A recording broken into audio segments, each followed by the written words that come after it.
Assalamualaikum Habib. Waalaikumsalam. Mau bertanya Habib. Silakan. Kenapa perbuatan manusia yang mana itu dari kudratullah tidak dinisbatkan kepada Allah ya Habib? Jadi begini, kita ini banyak orang-orang ini salah paham terhadap mazhab Asy'ari ya. Kenapa kok sifat-sifat makna dinisbatkan kepada Allah, perbuatan Allah tidak dinisbatkan kepada Allah?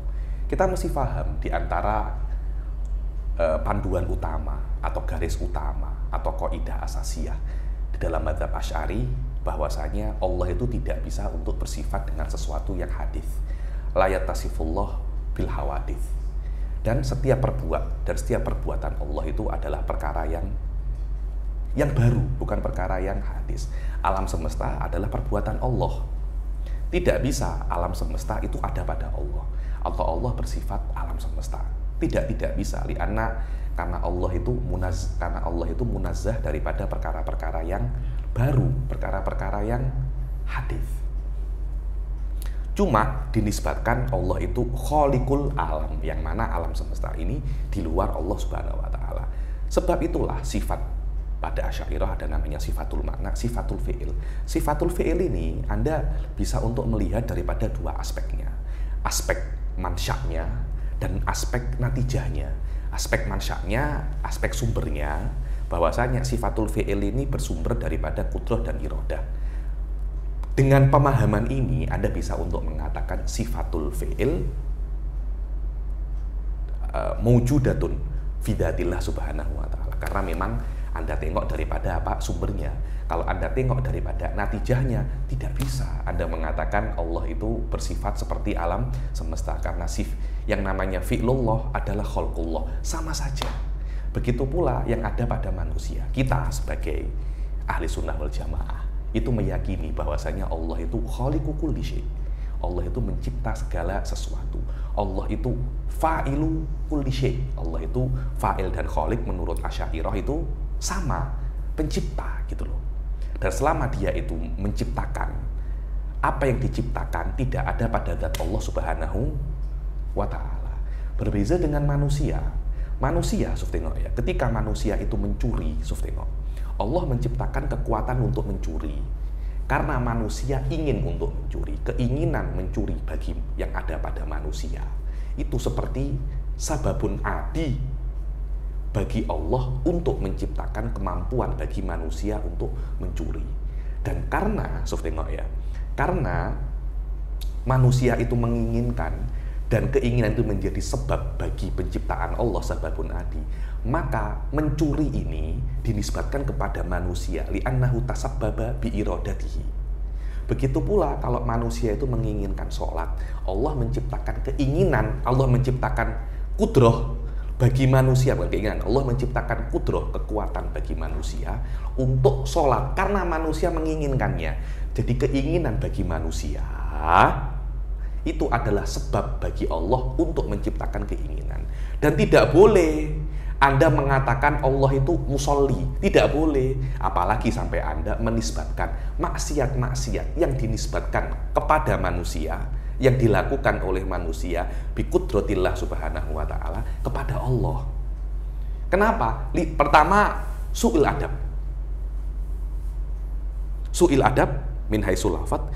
Yang kedua, hadza khariju dzatillah. Manusia mencurikan, manusia mencuri, manusia bermaksiat. Kan tidak mungkin kita mengatakan Allah itu bermaksiat, karena Allah menciptakan kemampuan untuk bermaksiat kepada manusia. Dan ini yang memang dikatakan manusia itu kasib.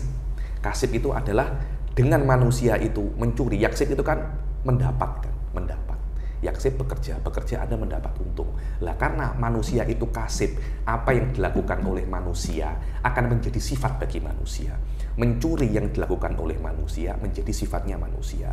Sholat yang dilakukan oleh manusia menjadi sifat bagi manusia. Maka dosa dan pahala menjadi bagian daripada manusia. Dan apakah kekuatan yang diciptakan oleh Allah kepada manusia menjadi sifat bagi Allah dengan makna menjadi bagian daripada Allah? Tidak, karena kekuatan ini khariju dzatillah. Dan inilah perbedaan sangat signifikan antara khalaq dan kasab. Fal khalaq khariju dzatillah wal kasab dakhilu dzatil insan. Bukan maknanya Allah itu layat tasif bifi'lihi loh. Allah itu yattasif bifi'lihi. Kalau Anda tengok mansyaul fi'il, natijatul fi'il tidak. Kenapa? Karena itu adalah kekurangan bagi Allah. Karena kalau Allah yattasif bifi'lihi dengan arti Allah yattasif binataiji fi'lihi, akan ada perkara yang baru pada Allah. Wahabi tidak paham ini biasa. Karena mereka tidak pernah belajar madzhab Asy'ariyah secara detail. Wahabi mengingkari ini biasa. Kenapa? Karena memang di antara pilar madzhab Syekh Ibn Taimiyah, innallaha yattasifu bil hawadits. Ini adalah pilar-pilar madzhabnya. Jadi ketika Allah itu ingin menciptakan, ada semacam iradah yang ada pada dirinya, Allah ciptakan. Kemudian dengan iradah dan kudrah yang haditsah ini, Allah menciptakan perkara-perkara yang makhluk, perkara-perkara yang kharij fi dzatihi. Dan pada diri Allah akan selalu ada hawadits. Selalu ada apa? Hawadits. Jadi memang di sini menurut Mujassimah ya, bahwasanya Allah daiman yattasif bil hawadits la awwalalah. Dan memang di sini letak antara perbedaan antara Asy'ariyah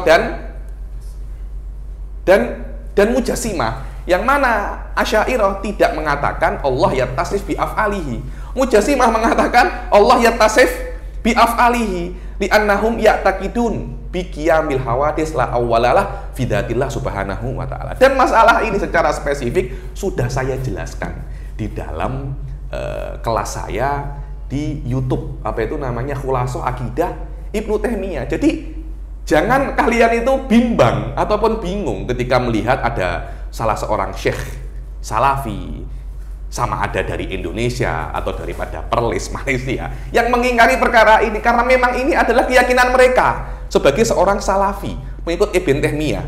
Sedangkan Asy'ariyah menafikan ini, fa innallaha la yattasif binataiji af'alihi. Mereka tidak. Kenapa? Kullu yaumin huwa fisyan. Di dalam tafsirnya Ibn Taimiyah, fa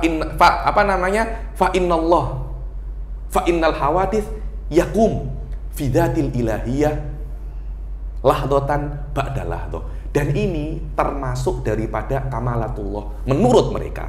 Bagi kita ini termasuk min naqaisillah.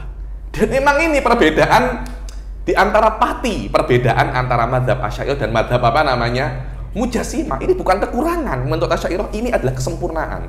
Ada muttisofillah bil hawadits la awwalalaha, kesempurnaan bagi Allah. Ittisofnya kekurangan.